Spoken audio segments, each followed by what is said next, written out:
வணக்கம் மக்களே, இன்னைக்கு நம்ம பார்க்க போற மான்வா நம்ம ஹீரோ கேம் வேர்ல்ட்ல டீமன் லார்டா மாறிடுவான். ஆனா அந்த டீமன் லார்டு செத்து போயிடுவாங்கிறது நம்ம ஹீரோக்கு தெரியும். அதனால அந்த இதுல இருந்து நம்ம எப்படி தப்பிக்கிறது, அதுக்காண்டி விவசாயத்துல நம்ம ஹீரோ குதிச்சிருவான். அதை பத்தின கதை தான் இது. உங்களுக்கு இந்த வீடியோ பிடிச்சிருந்துச்சுன்னா லைக் பண்ணுங்க, ஷேர் பண்ணுங்க, மறக்காம சப்ஸ்கிரைப் பண்ணிடுங்க. நீங்க இப்ப பாத்துக்கிட்டு இருக்கிறது விபிஎஸ் கிளாஸ் தமிழ்.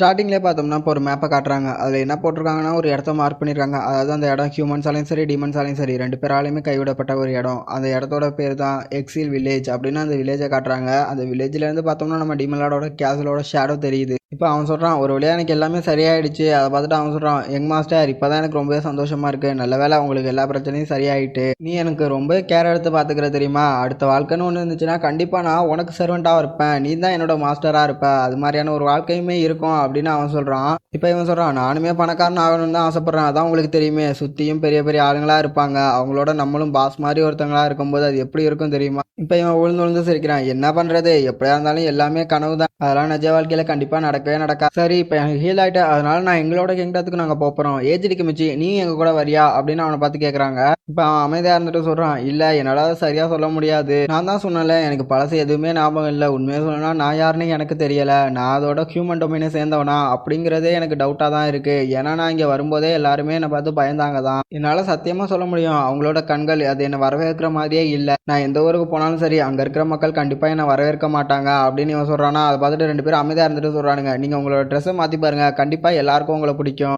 ஒருத்தன் சொல்கிறான், நீங்கள் இன்னும் இந்த அவுட்ஃபிட்டை மாத்திரையா, நீங்கள் இந்த அவுட்ஃபிட்டோட தான் வர போகிறீங்களா அப்படின்னு கேட்குறானா. இன்னொருத்தன் சொல்கிறான், ஒருவேளை அந்த அவுட்ஃபிட் உங்களோட ரொம்பவே அட்டாச் ஆகிட்டுன்னு நினைக்கிறேன். இப்போ நம்ம ஏஜிடிக்கு மிச்சி மனசுக்குள்ளேயே யோசிக்கிறான், நான் இதை கழட்டணும்னு தான் நினச்சேன். ஆனால் இந்த கிளாத் அது என்னை விட்டு போகவே மாட்டேங்குது. உண்மையை சொல்லணும்னா இது என் பாடியில் ஒரு பார்ட் மாதிரி என் கூடயே ஒட்டிக்கிட்டு இருக்கு. இப்போ அவன் அங்கே போயிட்டு ஒருத்தரோட கையை பிடிச்சிட்டு சொல்கிறான், நான் ரொம்பவே சந்தோஷமாக இருந்தேன். உண்மையை சொல்லணும்னா நான் இங்கேயே ரொம்ப நாள் இருக்கலாம்னு கூட நினச்சேன். ஆனால் இது எக்ஸல் வில்லேஜ் ஆச்சு, இங்கே வாழ்றது ரொம்ப கொஞ்சம் கஷ்டமாக தான் இருக்கும். நான் சத்தியம் பண்ணுறேன், நான் கண்டிப்பாக கிங்டத்துக்கு போனதுக்கு அப்புறமாட்டி இந்த இடத்த பற்றி நான் கிங்கிட்ட எடுத்து சொல்லுவேன். இப்போ ஏஜிடிக்கு மிச்சி அதே யோசிச்சு பார்க்குறான். இது சம்மந்தமே இல்லாத மாதிரி தான் இருக்குது. இருந்தாலும் அவன் என்ன தெரியுமா யோசிக்கிறான், அதாவது நோபல் ஆர்டர்லேருந்து டீமன் லேண்டை சுற்றி என்ன நடக்குதுங்கிறத பார்ப்பாங்க. உண்மையை சொல்லணும்னா ஒரு யூஸ்லெஸ்ஸான ஒரு ப்ரைடு இல்லாத ஆளு. ஆனால் அவனோட பாலிடிக்ஸ் அது ரொம்பவே ஷார்ப்பாக இருக்கும் அப்படின்னு சொல்கிறான். அதுக்கப்புறமாட்டி யோசிச்சு பார்க்குறான், ஆமாம் நான் யார், உண்மையிலே என் கேரக்டர் எப்படியாப்பட்ட கேரக்டர்னு அவன் யோசிச்சு பார்க்குறான். நான் என்ன தான் பண்ணுறது, எனக்கு எப்பயுமே கொடுக்குற மிஷின் என்ன தெரியுமா, கொல்லணும், கொண்டுகிட்டே இருக்கணும். அது மாதிரியான மிஷினை தான் செஞ்சேன். என்ன மாதிரியான ஒருத்தன் கொல்றதை தவிர வேறு என்ன பண்ண முடியும் அப்படின்னு அவன் சோகமாக யோசிக்கிறான். இப்போ பார்த்தோம்னா சீன் அங்கேயே கட் ஆகுது. இப்போ டீமன் லேண்டில் காட்டுறாங்க. அங்கே பார்த்தோம்னா ஏதோ ஒன்று முளைச்சிட்டு போல, அது எல்லாரும் ஆச்சரியமாக உட்காந்து பார்த்துக்கிட்டு இருக்காங்க. இப்போ அங்கே இருக்கணும்னா உளுந்து கத்திக்கிட்டு இருக்கானுங்க. ஒரு வழியாக ஸ்ப்ரவுட் வந்துட்டு அப்படின்னு எல்லாம் கத்திக்கிட்டு இருக்கானுங்க. இப்போ சிகிரி சொல்கிறா, இது என்ன உண்மையா, இங்கே கணக்கில் அடங்காத அளவுக்கான ஸ்ப்ரவுட் இருக்கே. அதுக்கப்புறம் பால் சொல்கிறான், ஆமாம் நம்ம தான் இதெல்லாம் வளர்த்தோமா, லார்ட் ஆஸ்ராட் முளைச்சிருக்கு. அவங்க எல்லாம் சொல்கிறாங்க முளைச்சிருக்குன்னு. அதனால இப்போ என்ன முட்டாள் அப்படின்னு ஆஸ்ராட் இங்கே கத்துறான். அங்கே இருக்க எல்லாருமே ஒரு விஷயத்த சொல்லி எல்லாரும் சந்தோஷப்பட்டுக்கிட்டு இருக்காங்க. அப்போ நம்ம ஹீரோ கத்துறான், எல்லாரும் இங்கே கவனிங்க. ஓகே ஃபார்மிங் டீம், இப்போ நல்லா கவனிங்க. இப்போ நம்மளோட அடுத்த வேலை என்ன தெரியுமா, நம்ம இதை மேம்படுத்த போகிறோம். அதாவது மேடு கட்ட போகிறோம். புத்திசாலியான ஹெட் ஹார்டாக் இப்போ உங்களுக்கு விரிவாக எல்லாத்தையும் புரிகிற மாதிரி எக்ஸ்பிளைன் பண்ணுவார் அப்படின்னு நம்ம ஹீரோ சொல்கிறான். உடனே நம்ம ஹார்டாக் முன்னாடி வந்து சொல்கிறான், அதாவது நம்ம மேடு கட்டுறதுன்னா அது ஒன்றும் இல்லை. அதாவது அந்த செடிக்கு மேலே நம்ம கொஞ்சம் கொஞ்சமாக மண்ணை கவர் பண்ணுறோம். அதுக்கு பேர் தான் மேடு கட்டுறது. நம்ம ஏன் அந்த செடியை சுற்றி நம்ம இது கட்டுறோம் தெரியுமா, மண்ணை வச்சு பூசுறோன்னு சொன்னால் அந்த உருளாங்க மேலே சன்லைட் படும். அப்படியே அந்த சன்லைட் பட்டுச்சுன்னு சொன்னால் அந்த பொட்டேட்டோட எல்லாமே சேஞ்ச் ஆகிடும். அதாவது டேஸ்ட் நல்லா இருக்காது. அதே நேரத்தில் அந்த பொட்டேட்டோ ஒரு பாய்சனாக கூட மாற வாய்ப்பு இருக்குது. உண்மையை சொல்லணும்னா அது ஒரு பொட்டேட்டோ ஊழல்னு கூட நம்ம சொல்லலாம். அதாவது அது ரொம்ப கொடிய ஒரு விஷயமா மாறி போயிடும் அப்படின்னு ஹேர்டாக் சொல்கிறான்னா. உடனே நம்ம ஹீரோ கை தட்டுங்கன்னு வந்து கத்திக்கிட்டு இருக்கான். இப்போ நம்ம ஹீரோ ஆனதை பார்த்துட்டு யோசிக்கிறான், இதுதான் சரியான டைம் வெதரை செக் பண்ண அப்படின்னு சொல்லிட்டு அவனோட அந்த பிளடி ஐ ஸ்கில்லை ஆக்டிவேட் பண்ணுறான். அதாவது 200 செகண்டுக்கு ஒரு விஷயத்த அசையாமல், அதாவது கன்சிமெண்டாமல் பார்த்தா போதும், அதோட ஃபியூச்சர் என்னங்கிறத நம்ம ஹீரோவால் பார்க்க முடியும். அதே மாதிரி அவன் பார்த்துக்கிட்டு இருக்கும்போது அவன் கடுப்பாய் மனசுக்குள்ளே கத்திக்கிட்டு இருக்கான், என்ன ஒரு கொடுமையாக இருக்குது, என்னோட கண்ணெல்லாம் வலிக்குது அப்படின்னு நினச்சி அவன் கண்ணிலேருந்து தண்ணி வருதா.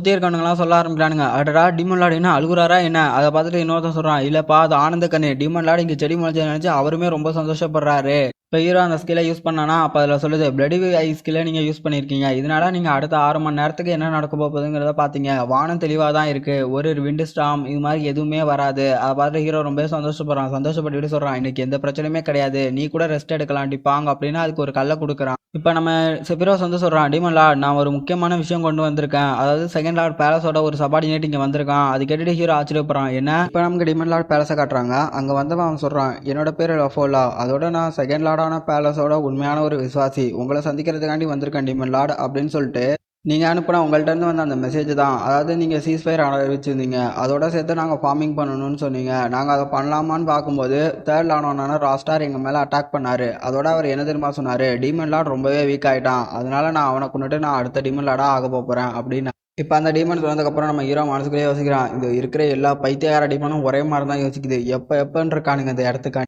இப்போ நம்ம செஃபிரோஸ் சொல்கிறான், டீமன் லார்ட் நான் வந்து இப்போ என்ன சொல்கிறேன்னா, 3 லார்டான ராய் ஸ்டாரும் அதே நேரத்தில் 2nd லார்டும் அவங்க 2 பேரும் ஒன்று சேர்ந்தாங்கன்னு சொன்னால் கண்டிப்பாக நம்மளால சமாளிக்க முடியாது. அது நமக்கு ரொம்பவே பிரச்சனையாக இருக்கும். அவனுக்கு என்னதான் லெவல் ரொம்பவே கம்மியாக இருந்தாலும் அதே நேரத்தில் அவனுக்கு எண்ணிக்கையில் ரொம்பவே அதிகமாக இருக்கானுங்க. 2nd லார்டு அவனோட முழுமையான சக்தியை இன்னும் பெறலை. அவன் பெறத்துக்குள்ளேயுமே நம்ம எப்படியாச்சும் போயிட்டு அந்த 3rd லார்டோட கதையை முடிச்சாகும். அதே நேரத்தில் என்னால் இந்த இடத்த விட்டுமே போக முடியாது. ஏன்னா நான் போயிட்டேன்னா இங்கே ஃபார்மிங் ஒர்க்கை யாருமே அட்டன் பண்ண முடியாது கரெக்டாக. இந்த 2nd லார்டோட இடம் வந்து கிளிப் ஆஃப் த டெத்தை கீழே தான் இருக்குது. இந்த இடத்துக்கு நான் போயிட்டு வரணும்னு சொன்னோம்னா அது ரொம்பவே கஷ்டம். ஆனால் கேமில் பொறுத்த வரைக்குமே அந்த கிணத்துல குதிச்சோம்னா போதும், நம்ம எந்தோட லாடோட இடத்துக்கு வேணாலும் போகலாம். அது மட்டும் இங்கே ஒர்க்காக இருந்துச்சு சொன்னால் என்னால் டக்கு டக்குன்னு 2 இடத்துக்கு போயிட்டு வந்திருக்க முடியும். உண்மையை சொல்லணும்னா கேமை கம்பேர் பண்ணும்போது இங்கே இருக்கிற இடம் எல்லாமே ரொம்பவே பெருசாக இருக்குது. அதே நேரத்தில் என்னால் ஃபார்மிங் ஃபைட்டிங் இது ரெண்டையுமே ஒரே நேரத்தில் பண்ண முடியாது.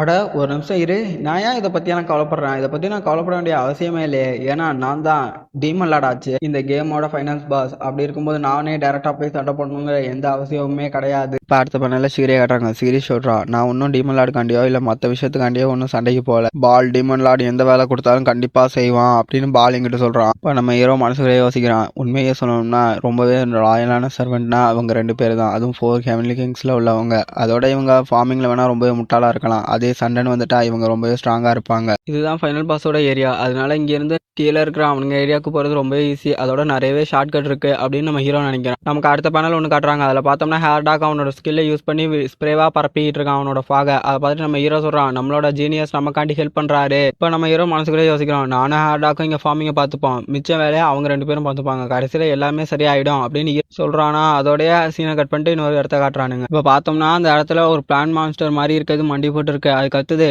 ராய் ஸ்டார் உனக்கு எவ்வளவு தைரியம் இருக்கும், நீ ஒரு ஏமாத்துக்காரன்டா, டீமன் லார்டோட ஆர்டரே மீறியா, இது ஒரு துரோகத்துக்கு சமமானது அப்படின்னு அவன் கத்துறான். அந்த ட்ரீ மான்ஸ்டரோட பேரை காட்டுறாங்க. அதோட பேர் வந்து பிளான்னஸ். ஆமா, என்ன வேணாலும் சொல்லிக்க, இது நீ சொல்ற மாதிரியே துரோகம் தான். ஆனா நீ இது வந்து தப்பா புரிஞ்சுக்கிட்டு இருக்க, இது நீ நினைக்கிற மாதிரி இல்ல, எனக்கும் வேற வழி இல்ல, அதனாலதான் அப்படின்னு சொல்லிட்டு அவன் முன்னாடி வரான். நம்ம இப்படி பண்றதுனால கண்டிப்பா நம்மளோட டீமன் ரேஸுக்கு அழிவு மட்டும் தான் வரும் அப்படின்னு அவன் சொல்றான். அப்பதான் அவன் மூஞ்ச காட்டுறானுங்க. ராஸ்டர் 3rd லார்ட், உனக்கு என்ன பைத்தியமா? டீமன் லார்டு தான் அவரோட மெசேஜ்லயே சொல்லியிருந்தாரு, நம்மளோட இந்த லேண்டில் உரத்தை இது பண்ணுறது மூலமாக நல்ல விளைச்சல் எடுக்க முடியும். நமக்கேற்ற சாப்பாடு நம்ம நிலத்திலே விளையும் போது நம்ம எந்த பிரச்சனையும் மனுஷங்களோட வச்சுக்க வேண்டிய அவசியம் இல்லை அப்படின்னு 2nd லார்ட் சொல்கிறான். இல்லை பிரச்சனை ஒன்றும் அது கிடையாது, நான் ஏன் கொடூரமாக சண்டை போடணும்னு சொல்கிறேன் தெரியுமா? ஏன்னா நம்மளோட டீமன் ரேஸில் கடைசி வரைக்கும் யாருமே இந்த மாதிரியான நம்ம பெருமையை இழந்ததே கிடையாது அப்படி சொல்லிட்டு வெட்டலான்னு போகிறான். வெட்ட போகும்போது பார்த்தோம்னா அவன் கோடாரி பறக்குது. என்னன்னு சைடு திரும்பி பார்க்குறான். பார்த்துட்டு அவன் ஆச்சரியப்படுறான், என்னது 4 ஹெவன்லி கிங்ஸில் இருக்கவங்களா? ராஸ்டர் நீ சொல்கிற எல்லாமே சரிதான், நம்ம வாரியர் ரேஸை சேர்ந்தவங்க, நம்ம சண்டை போடுறதான் நமக்கு பெருமை. நம்மளை பொறுத்த வரைக்கும் மற்றவங்களோட சண்டை போட்டு அவங்கள கொல்லும் போது நமக்கு அளவுக்கு அதிகமான சந்தோஷம் கிடைக்கும் தான், நான் இல்லைன்னு சொல்லலை அப்படின்னு அவன் சொல்லும் போதே பார்த்தோம்னா அந்த பொண்ணு வேகமாக ஓடிட்டு இருக்கா அறக்க பறக்கன்னு. இப்போ திருப்பியும் விட்ட இடத்துலேருந்தே நமக்கு காட்டுறாங்க. ஷிகிரி கேட்குறான், ஏன் நம்ம இப்படி மாறிட்டோம் தெரியுமா? அதுக்கு அவன் திருப்பி கேட்குறான், ஏன் நம்ம இப்படி மாறணும்? அந்த பொண்ணு கத்துது, அப்பா சீக்கிரமா வாங்க, நம்மளோட அந்த விவசாய லேண்டுக்கு சீக்கிரமா வாங்க அப்படின்னு அந்த பொண்ணு கத்துது.